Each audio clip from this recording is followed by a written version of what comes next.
So I'm doing this update for everyone or people that are soon going to be applying for the digital nomad visa in the consulate in the Philippines. So this only applies for people that are applying using their 3 years work experience. They don't have a degree relevant to their job experience or their job title right now, basically currently.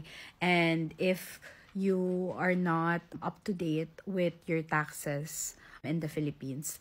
Kasi we're seeing consistently if ito yung profile, they are gonna ask for your ITR, your income tax return. Not just for a quarter or two, but now we're seeing that they are gonna ask for at least 2 years. And we've heard other people na got asked for 3 years. So just something I feel like you guys need to be aware about.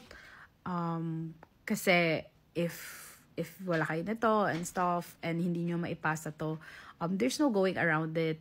If you cannot give your additional requirement that they require of you, then you will get denied. And kung malapit na kayo magpasa, this is like your sign to re-strategize kung ano yung pwedeng gawin, kailangan back pay, or do you just apply directly in UHE or in UGE, directly here in Spain. I hope this reaches the right people, and thank you so much for watching. Ciao!